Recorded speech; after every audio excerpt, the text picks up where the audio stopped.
Happy Monday, weight inclusive innovators. Today, we're going to be chatting about niches. We're going to talk about how to determine your niche and why it's important in your business. But before we dive into today's episode, let's check in with Morgan.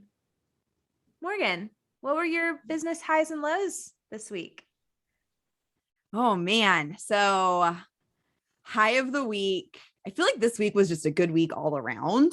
So I'm very thankful for that because I feel like that has been missing the past few weeks that we've been recording. So it feels good to have like a nice accomplished week. But the highest of high this week is that I officially launched the Eating Expedition trip to Northern Italy. That'll be happening in September of 2022.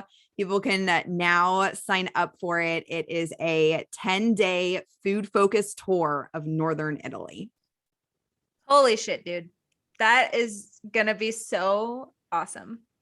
I can't believe it's finally happening. I've tried to make this happen so much and this dang pandemic keeps getting in the way. But I got the green light from the couple that I'm working with in Italy who's helping me book everything. That as long as you're vaccinated, we should be good to go. So already had one person sign up for the trip, like within 24 hours of launching it, which felt incredible because it is such a leap of faith doing something like this. Like, obviously people want to go to Italy and like eat their way through Italy, like no doubt about that. And it's an investment. Like you to pay for travel, pay for your flights, all of that. And I totally get that. And so it's absolutely terrifying knowing that I could launch this and it could totally flop. So it feels really good to have one person already signed up. Absolutely. I was looking at the agenda of things you have planned, and I was looking at it from a potential attendee point of view and then also a business point of view. And the attendee point of view, I'm like, oh my God, this sounds incredible. Literally everything that we could ask to do in Italy, all very organized and a few things a day. So it's not too overwhelming and it's very tangible and well thought out. Also, the amount of time and energy and money that it would take to do all those things otherwise on your own is probably more than the cost of the trip. So that's my perspective from potential attendee. My perspective from a business is like, holy fucking shit, I cannot believe all the work that you had to put in to like corral the cats, talk to people, get it all set up. And it's really impressive. Thank you. Thank you. I'm so glad that you view it that way because that's exactly the mindset that I had whenever I was planning it. Because we're going to get to do some just like really cool things that, it would take quite a bit of effort for you to set up on your own, such as like going to visit a black pig farm, getting a tour of the Bria pasta factory, getting to like do an olive oil tasting in an olive farm in Cinque Terre, like just like cool behind the scenes type stuff. So I'm jazzed for it. Totally. And so I've never been to Italy. It is on my list. Totally going to make it on this trip if it works in my schedule, but I kind of feel like this year is just chaotic. So I don't know yet, but you don't even know what you don't know if you've never been. So how would you know there's a black pig farm or whatever you said about cheese? like you don't know what you don't know. To not have to think about that or do research is awesome. Exactly. Yeah. And that's like the beauty of it. Like you literally just have to purchase your plane ticket and show up. No other planning required. Dang. So exciting. So anyway, definitely the highest of highs this week. That being said, I had to make a lot of decisions this week, both related to that and actually launching it, and also just making decisions in other businesses and parts of the business. I was reflecting back on episode 8 because I just went through and edited that and listened to it. And hearing myself list out all of the things that I'm involved in, I was like, how the fuck am I surviving right now? And I know that not all of them are like pressing all the time and some of them have natural breaks and that's fine. But there's lots of things within that. I mean, even in the podcast this week or the weight inclusive innovator space this week, like the weight inclusive innovators has its own color that I coordinate things on, but then we're talking about podcast recording, conference planning. We started talking about merch this week, getting sponsors. And so all of those things are so exciting, and we basically have to make decisions for every single one of them. And I feel like decision making was running rampant in all of my businesses this week. So I am so decision fatigued. I am ready for a weekend of not doing much and not having to make many decisions. Side note, I was really enjoying all the potential merch picks that I was getting spammed with this week. It was incredible. And we're going to have some sick ass merch. So yeah, be on the lookout for that. Thanks for making those decisions. You rock. Yes. Well, thanks for being a part of that decision making as well. It definitely feels a lot less stressful whenever someone else is also helping you make the decision. So absolutely. Also, when our sweatshirts come out, we each need to get one and obviously wear it every time we record a pod. it's going to be the official, it's going to be like our Steve Jobs wardrobe. Yes. Every time that we record, we're going to be in our sweatshirts. It's going to be 100 degrees in Houston this summer, and I'm going to be rocking my sweatshirt. Just like sweat marks under your sweating everywhere. I love it. I love it. But what about you? What were your business highs and lows of the week? Oh man, my brain is fried, but my most successful high of the week in my business is I did a webinar with my business coach, Ken Clark, who is an incredible human in so many ways. And I presented it for therapists mostly. There were some dietitians there that I invited because I thought it would be helpful for them too, on how to hire a dietitian. And I felt so in my zone of genius in that talk. And some of my therapist friends were there as well, because they're thinking about all the avenues to take in their business. And one of my friends just sent the kindest email of like, holy shit, I just need you to know how much you crushed that and how helpful it was. I was writing a ton of notes and I'm just so blown away by you. And that was honestly the best compliment I could ever receive. I felt so seen, because when I was giving the presentation, I felt so on and competent. And I love that feeling when giving talks. So that was definitely my high. One thing I was thinking about today, and this is just a business tip for those of you listening, when you do business coaching with people who are the real deal, that is networking and marketing in itself. I would not have had this opportunity if I wasn't working with Ken. And I know the same thing that happened. Well, I say that I could probably create the opportunity, but it was so easy with him.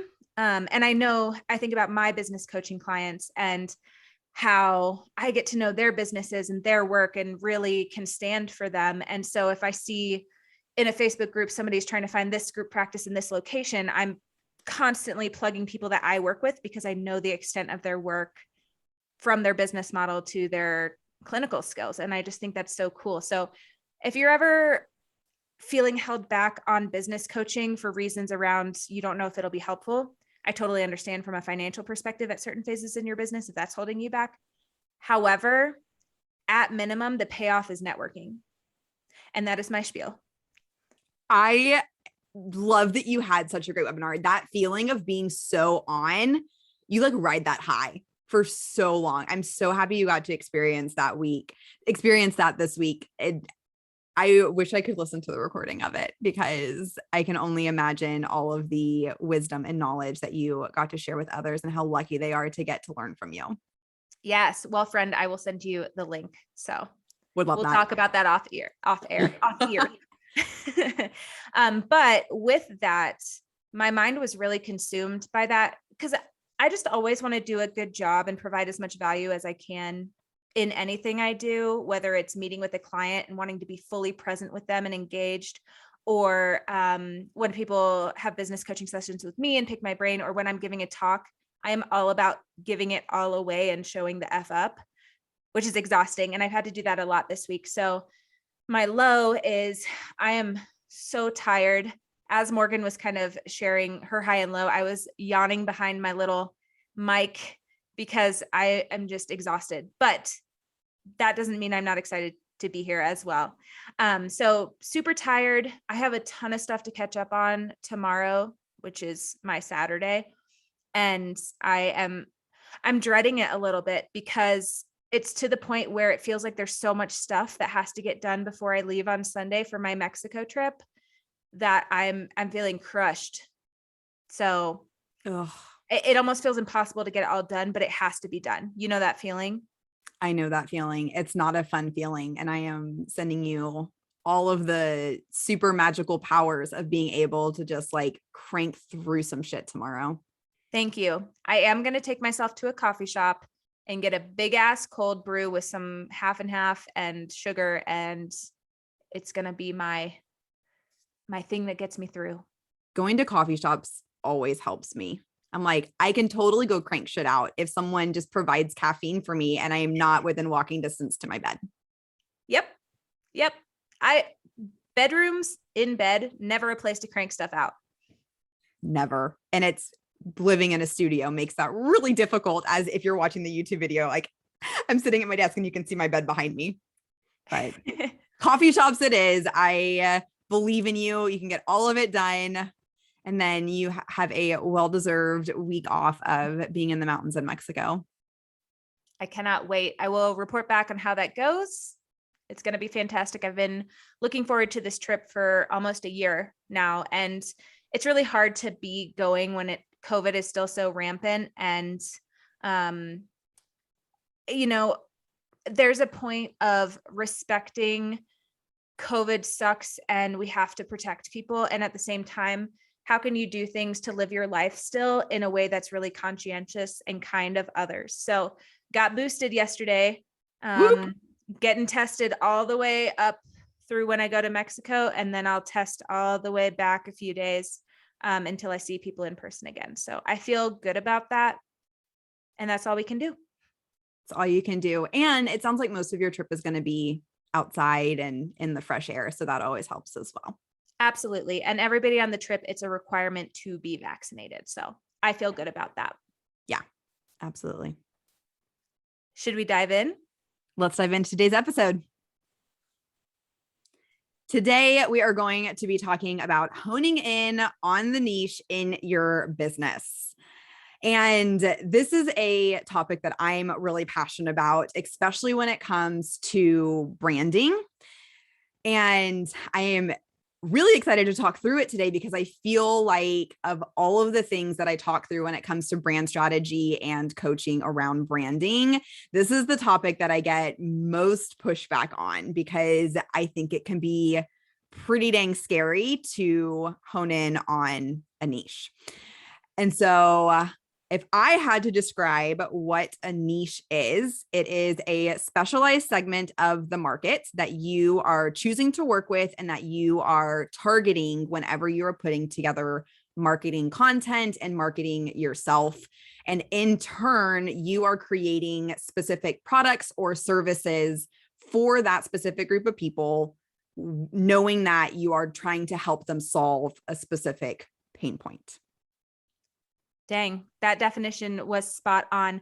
I don't think I've ever defined niche. It's one of those words that you just kind of understand. One of the pieces is, I think it's really not overused, but like almost made super sexy in the business space. So sometimes you'll see people on the internet who are general business coaches just talking about niches with no context. And I've always been like, what the heck does it mean? What does it mean to have a niche?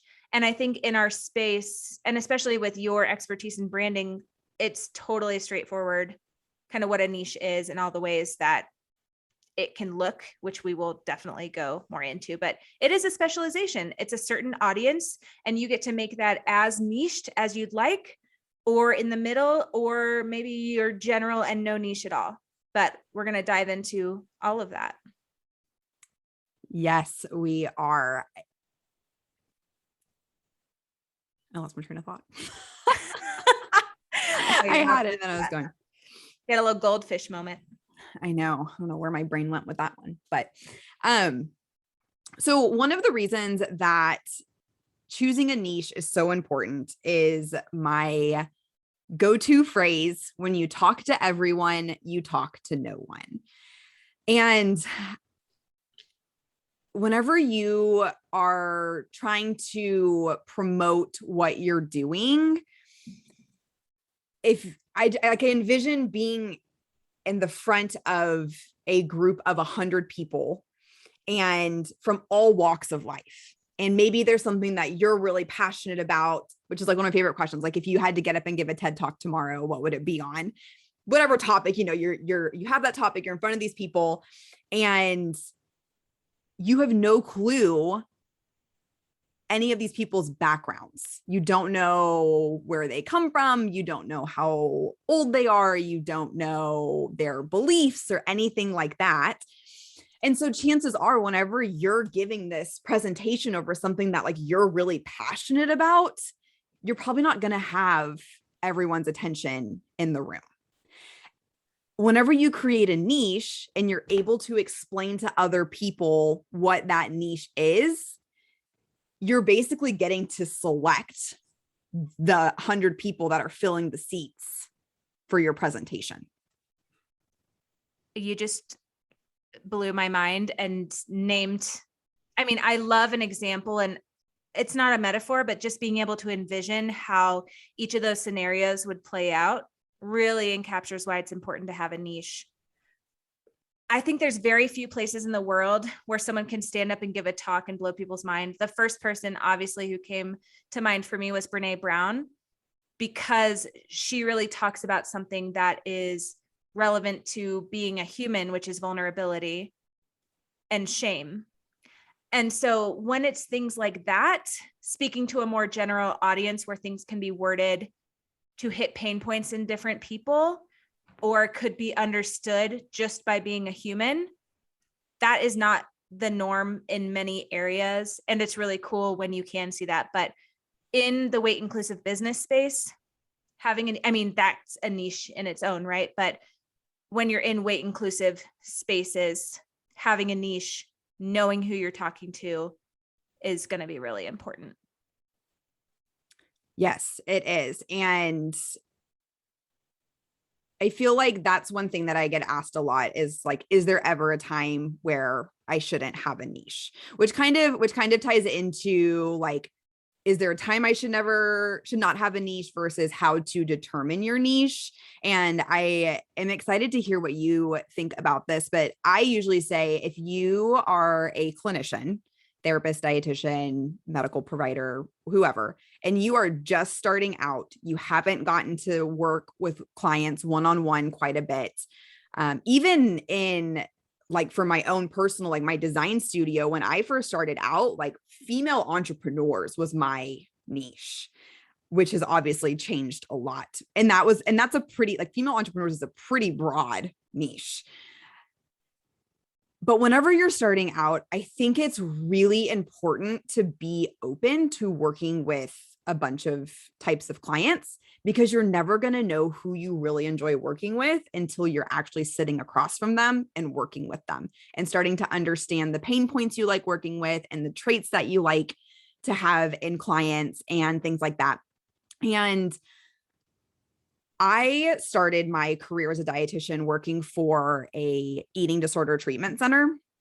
And I recognize that that's a kind of common path. I would say treatment center / clinical, or working as a dietitian in a group practice before you start owning your own business. And I think all three of those spaces just allow you to be exposed to so many different types of people, different ages, different diagnoses, different co-occurring disorders, that you are able to you're able to get a better understanding of the types of people you like working with. It's reminding me of the conversation we had about mission and vision of how can you possibly know until you've done the work? And that's really how it is with niches too. And you know, on the flip side, sometimes people feel pulled to have a niche because they think they have to get clients. And I'm actually butchering this, so I'm going to restart.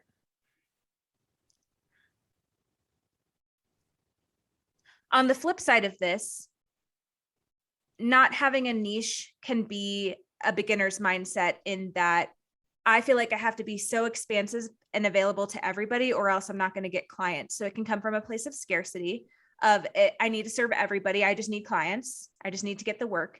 And there's room for that too. I think very quickly people find it reinforces that if I'm talking to everyone, I'm talking to no one. And also not getting to do the work you really want to do. So with niches, if you are more generalized, it can go in many different directions. So we kind of talked through how it may not be helpful. Having a niche also might not be helpful because it can feel trapping. Sometimes I think about that as a 7, with my biggest pain point being not having independence or freedom.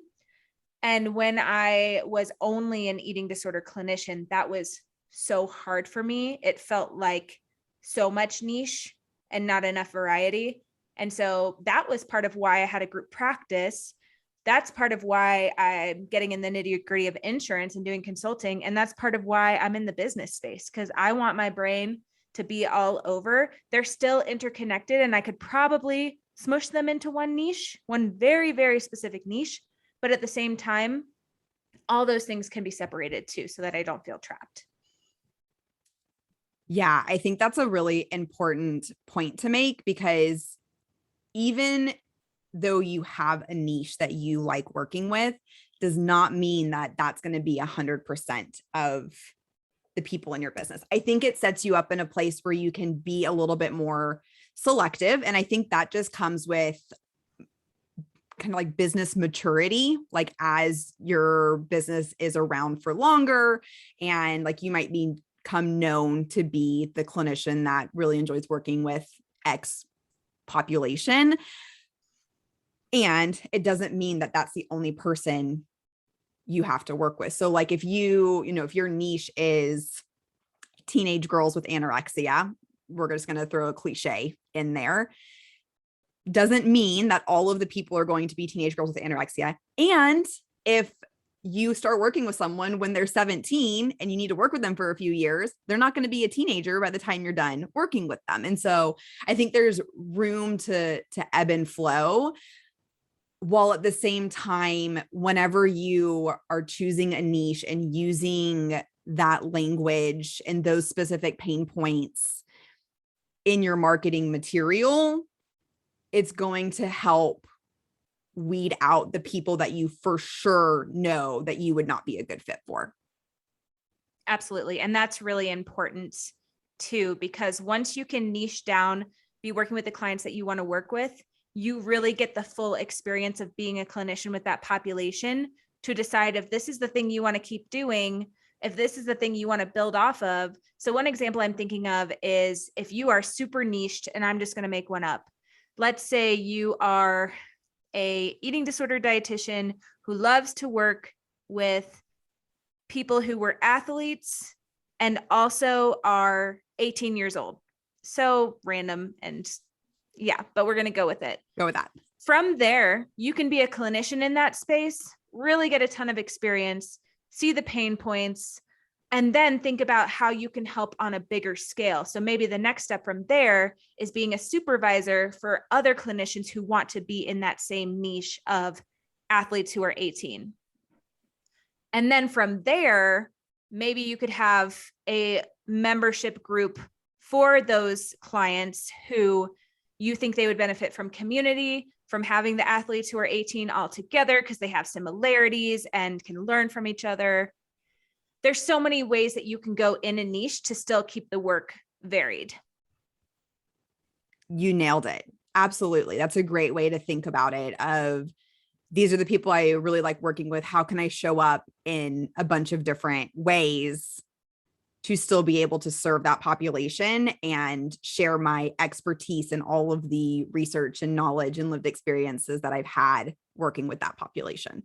Because I think there's so much beauty, and I have weird thoughts around the word expert whenever it comes to that, because I think there's always room to learn and grow.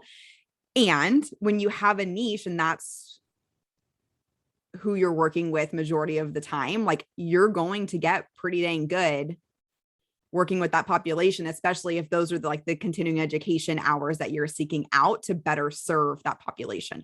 So you are also now in a position to be able to support other clinicians, or even support, like I'm thinking in your example, Hannah, of being able to then go network with high school coaches and explain to them what an eating disorder is, and being able to continue to grow that side of it as well, and be known as someone who knows what the fuck they're talking about.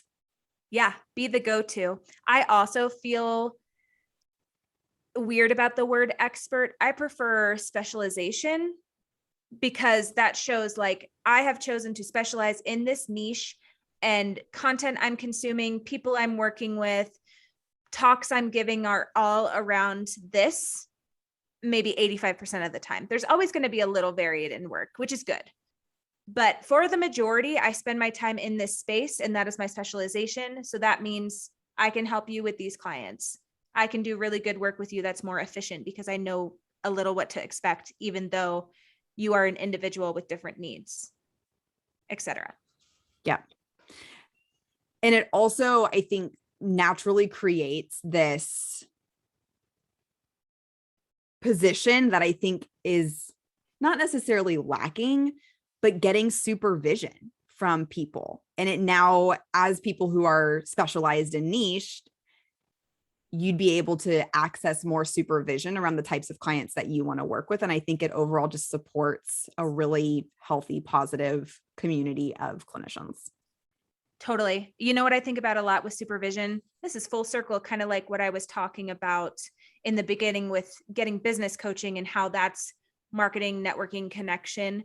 Same thing with supervision. So not only are you learning from someone who's specialized in the niche that you really want to hone in on, but they're also going to plot you as someone that is awesome to work with when their wait list is full, or when they're on a wait list, not taking any more clients. You are also in that space and a trusted source to get care for that niche. Absolutely. Nailed it. One question that I get asked a lot, and I'm excited for your feedback on this as a group practice owner, because I've worked with group practice owners as well as solo clinicians. And the question is, well, how niche should I actually get? Which I know we kind of touched on. And it's a really interesting balance of choosing a niche for you yourself as a clinician versus choosing a niche for a practice of multiple people. I think sometimes we forget in our little bubble of weight inclusive HAES providers that being a weight inclusive HAES intuitive eating provider is already a niche. And chances are, if that's the lens that we're practicing through, we're probably hiring people in our practice that are also specializing in that. And so you can already use that as a niche. Side note on that, you know, it should never be a niche. Any of those in combination with weight loss. That's all. That's my pitch. Do not make that a niche. Yeah. That's like, I think of like the Psychology Today profiles. And I don't know if there's a version of this for dietitians, but where it's like, they list every single specialty that like you could possibly click. Like that is the exact opposite of choosing a niche. And I don't know about you, but whenever I go on to Psychology Today, because I used to have to go like do outreach, and Psychology Today was a usual place that I would go find other clinicians. Like as soon as they list every single specialty, I'm like, I don't even want to meet with you because I have no clue. I don't know anything about you. Like it's almost like a turnoff. I agree. I agree. And I get like that can be a new person thing, right? Of like, okay, I just need to be out there and get clients like we talked about. And at the same time, it's like, I have no feel for the work that you do or who you are and what you care about. I know you're caring because you're a therapist, you're a clinician, you are a trainer, but I don't know what you're about. Yeah. So, it gets really confusing. And I would say a good general rule of thumb is whenever you are creating marketing material, specifically, I'm thinking of a website, because that's usually where you would have like the most space to list out what you're doing. Intuitive eating is a niche, disordered eating, eating disorders, those are, I would say, more of the broader niches in line with like the type of work that we do as weight inclusive clinicians. I would list no more than like 3 things though, like, to be completely fair, because I'm envisioning your ideal client going to your website, and the work that we do is already anxiety provoking. Trusting someone else with our food and eating, going to see a therapist, like that's already kind of scary. And so whenever I'm just envisioning them going to your website and now seeing like the 10 things that you offer, like it's overwhelming. It's overwhelming. And I mean, that just goes into like marketing and having your niche and being able to truly identify like what those pain points are and speak to them. But I think if you can highlight like the lens through which you practice, having that on there is going to be super important. If there's a specific philosophy that you have, so maybe as a therapist, it's a type of modality that you use, or as a dietitian, you know, even just the language you use, like, are you a non-diet or an anti-diet dietitian? Like even just honing in on that language is going to attract the people that you want to work with. And then maybe adding in, you know, one more thing about eating disorders or disordered eating, if that's your niche, or if like social justice is really important to you. I think having one of those differentiating factors that we talked about in mission and vision is going to be important to include on there as well. But really limiting it to like 3 things as to recognize your niche, but not be too overwhelmed. Totally. I agree with the number 3. That was exactly what was in my head. So let me ask you this, and I know this might take a moment to think about, since the space that you're in isn't exactly clinician space, but what would you say your 3 things for your niche in the things that you do are? I think I have one niche, and that's only working with weight inclusive clinicians. Okay. So you didn't even need 3. I don't. And, you know, if I needed to come up with 3, I'm sure I could come up with like, if I had to add more in there, like people who celebrate food would probably be in there. But really,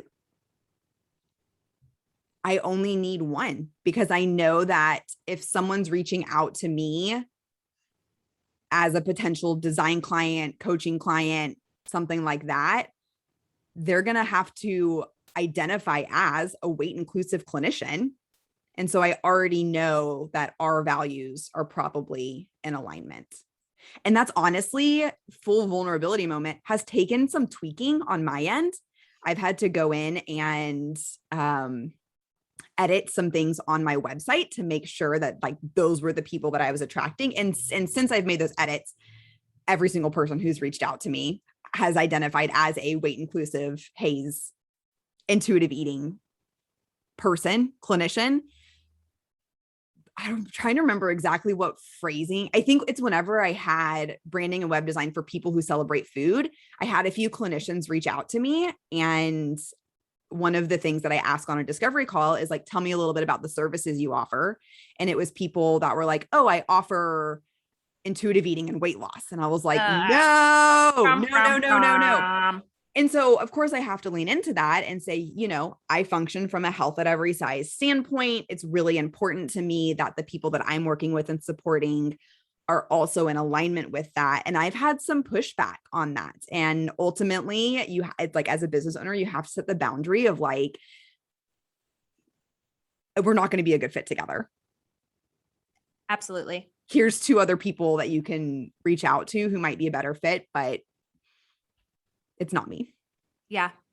You know, I think my brain is going in so many directions right now.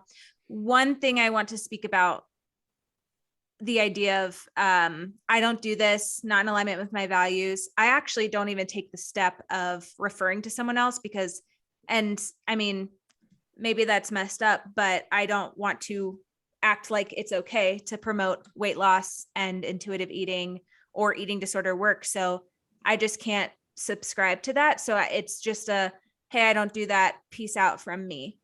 If it's clients, I still don't do that. I still won't refer them to someone. I know that it's easy to Google whatever that I'm not doing at my practice. And so if that is the autonomy they want to take, that is fine, but I am not going to support that. And that's just a values piece for me.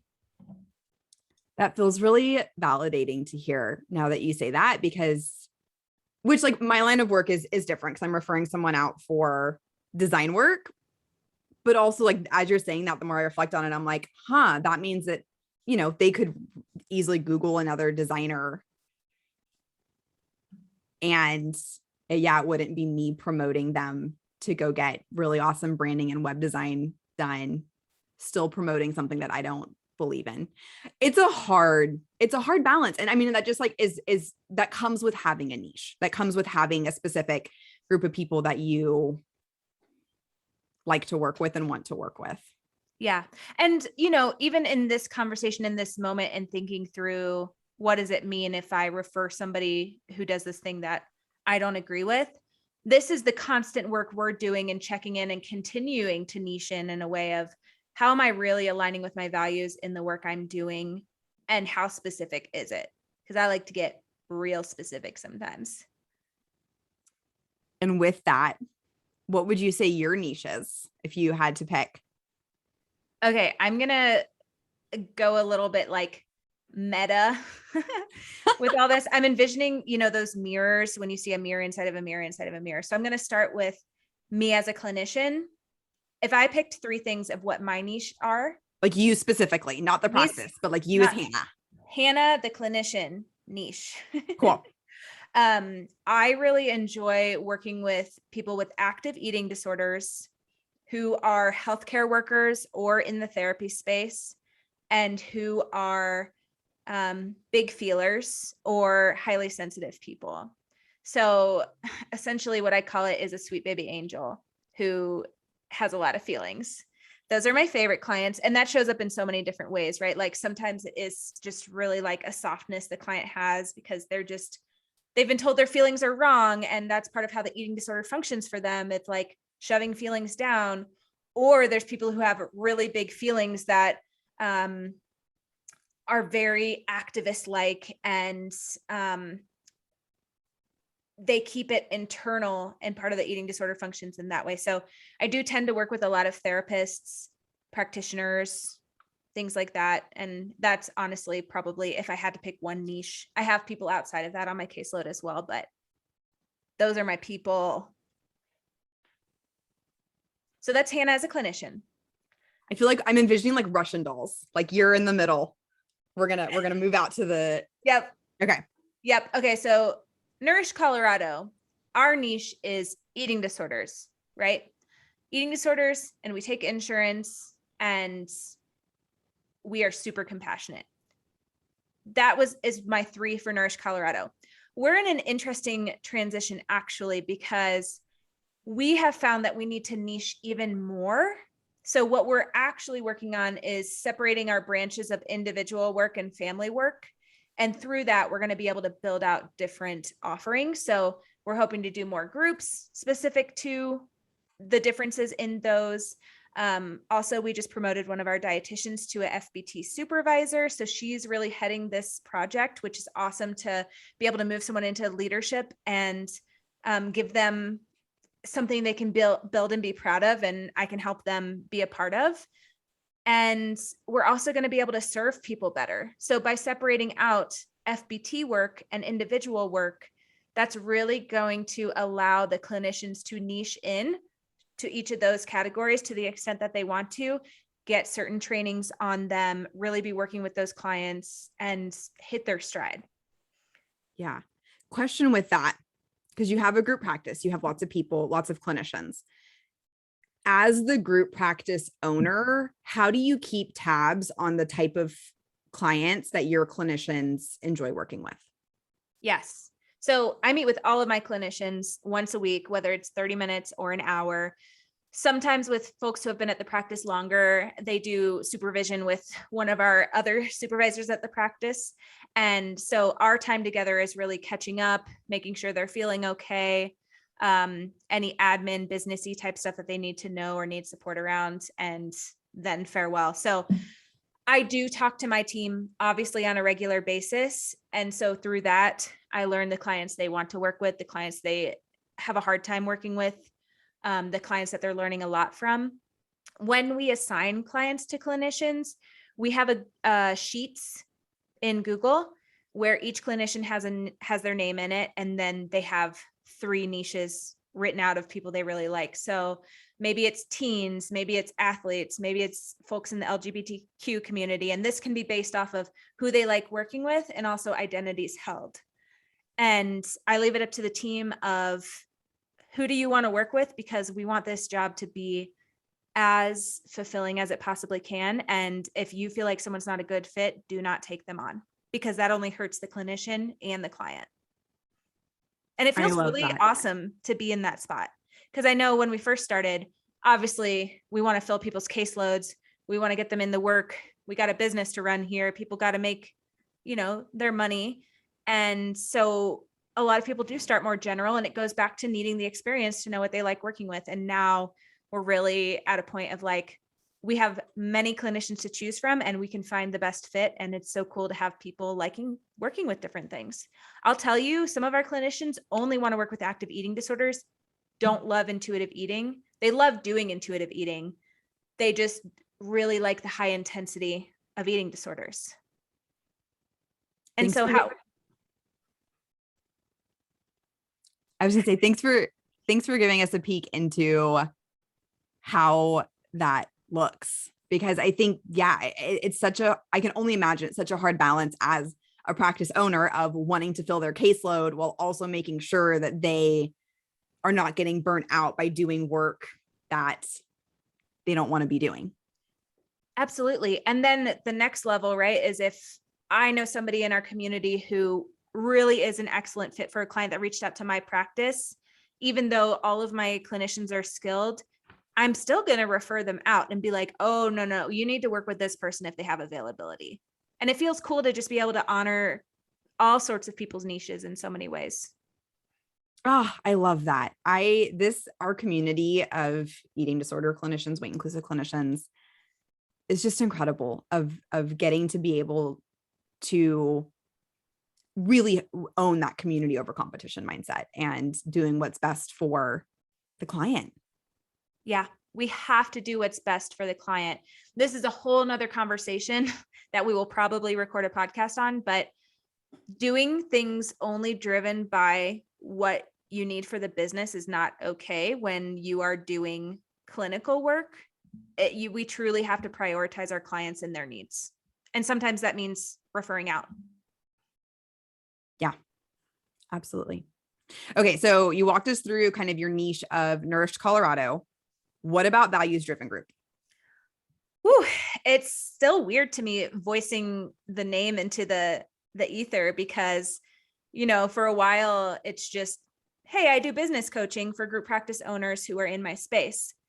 And now to have like an official business, values driven group, website coming soon. P.S. It looks dope. Morgan did design it, and I can't wait to show you guys. It will definitely be in a newsletter sometime in the future, so get on our newsletter list. At Values Driven Group, it's more general and niched. It's really weird. So Values Driven Group is the umbrella for all the services I do to offer business support to weight inclusive clinicians and practitioners and folks who have businesses in the space. So the 3 big things I focus on are having a group practice and support around that. The other thing that I support and help others in the space with is insurance and billing for dietitians. The third thing is having a group membership. It is not launched yet, but it will be soon. And this is a way to build community and have people come together in an affordable and helpful way to discuss business type stuff. That piece is still being worked out because my brain goes in so many directions of what I actually want to do with that. I'll probably do a group practice sector and then also a solo practice sector and support some of those folks. And yeah, so it's like I could niche in as much as I wanted to. And right now I really want to keep those things broad and see what the opportunities are that could come up in each of those, but it's still niched in that I only work with weight inclusive clinicians who take insurance and are working from a values driven place. Hence the name, values driven group. Love it. It says the niche in the business name, Yeah, that's awesome. Thanks for sharing about that too. I love that we're able to go through examples in our own businesses, because I feel like the businesses that we have kind of collective they touch on so many different income streams that weight inclusive clinicians can have. So it's fun to be able to like name all of those. I know we were talking a little off mic about that, of like how cool it is to do this project while we walk the walk and really feel like we know what we're talking about. And we cover so much in the business space. So I am so appreciative of that. Speaking of your businesses, tell us about the niche within things that you have going on. Yeah. So kind of touched on it already with my design studio. But being kind of honing in on that a little bit more, I started my design studio, honestly, working with anyone. And then I was like, didn't like the idea of working with men. I don't know why. I just liked the idea. Female empowerment, I guess we'll go with that. Non-men as well. Non-men. Yes. Yeah. So working with women entrepreneurs, it felt good. And so I did that for a while, and it was cool getting to work with, I worked with like a real estate agent and someone who did Facebook ads. Well, she's doing that now. I honestly don't quite remember what she was doing whenever we worked together, but that's what she does now. And I'm trying to think of who else. I worked with a dietitian who had a different emphasis that wasn't, I don't know if she's like non-weight inclusive, but we didn't like focus on that aspect. And then finally got to niche down. And I know I shared this in my business story a little bit. So if you want more information on it, you can definitely go listen to that. But whenever I decided to niche down to work exclusively with like eating disorder clinicians or weight inclusive clinicians, it was because I was working as an eating disorder dietitian and was having enough conversations with people who were like, I need a new website. I don't want to do this myself, but it takes more energy to explain to a web designer what I do. And they're wanting to put triggering shit on my website, like salads and fruit only as like the top image. So cliche. And as I can only imagine that if you go to school to do graphic design and like, you probably do have a pretty stereotypical view of what a dietitian is or what a therapist is when you put like the cliche, like someone laying down on a couch image. Like it's rough. And so having been in the industry, understanding how private practices work, understanding the different levels of care with eating disorders, knowing the lingo, having practice from that, it just made sense to work with those people. I also knew that our values were probably pretty in alignment because that's a pretty strong value that I hold. And so getting to just work with other people, it allowed me to not have to sift through and have tough conversations about our values being in alignment. Absolutely. And it's been incredible. I had people, whenever I decided to do that, they're like, seriously, Morgan, like that's really niche. Or even now when I go to networking events and people ask like, oh, what do you do? I'm like, oh, I run a design and strategy studio for eating disorder clinicians. They like get so bug-eyed and tilt their head. They're like, you have enough clients doing that? Like, that's really niche. And I said, yes, there's actually more clinicians than you think there are in the world that do that. And it's such an incredible, it's being able to know the specifics of the industry and bring knowledge, business knowledge to that. I love it. I love what I do. I really empathize with the bug-eyed people at the networking event, because I think that's what I used to think about niches is, how are you going to get clients if you're so specific? How can there be enough clients for you to work with when it's oddly specific. But the truth is, if you know your industry, like you were saying, and you find your people, there is only going to be more of those people, especially when it has such a big, important mission behind it, like Hayes does, weight inclusivity. Yeah. And I know we've talked about this before too, but like, we're also only one person. Like we can only take on so many clients, you with business coaching, but also with eating disorder clients, me as a designer and strategist, like I can only work with so many people. So even if there were fewer people than there were to work with, it would still be enough to be able to keep it as a niche. Exactly. Yeah. And then I just want to end too talking about the niche of weight inclusive innovators, because I think this definitely ties into everything that we've been saying so far. But when Hannah and I were meeting and both realized our love for business education in a space where people went to school for nutrition and psychology and not business, we both were just reflecting on and getting so pissed off at all of the business information that is out there for entrepreneurs is mainly written or spoken by white men whose primary driving factor is profit, which profit's important. We've talked about that before. You can't have a business without profit, but they use like bro marketing techniques, which is a term that I heard from one of my friends, Kendall Cherry, who's a copywriter, of bro marketing, which is like just like the icky salesy like type tactics. Like I think whenever I say bro marketing, I think of like frat bros trying to like convince me to go to a frat party. I'm too old to be thinking about that, but that's what I think of. Or like the stereotypical like New York City finance bros, like that kind of reputation, which all of those things are so against what Hannah and I are about. The other piece of that was if you do get into a space where you're learning from female entrepreneurs, how much of their advice is rooted in weight stigma and weight loss rhetoric. And so we said, no, thank you. Fuck that to all of it. And that's why we do what we do.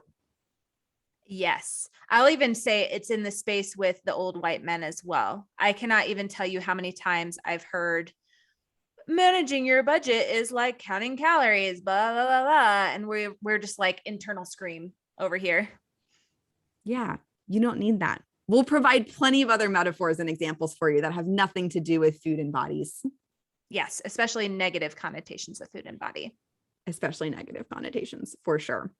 But we want to know from you, if you have a niche, what your niche is, how you came to it, what differentiating factors you bring to your business, if you've had any trouble with your niche, because I think to touch on kind of that scarcity mindset, like we're in the business where we're usually not making money unless we're seeing clients one-on-one. And so there has to be a balance of niching versus taking clients on because you need to support yourself financially while still doing that within your values. Obviously, we're not going to, promote taking on people that are like way outside of what you believe in.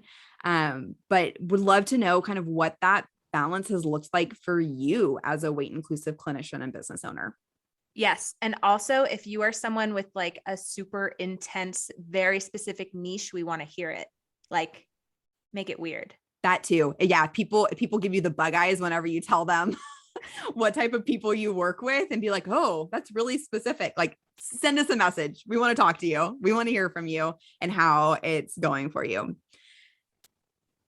Until next week, thanks for listening to the Weight Inclusive Innovators podcast. If you like what you hear, go ahead and subscribe to the pod on Apple iTunes, Spotify, or wherever you listen to your podcast.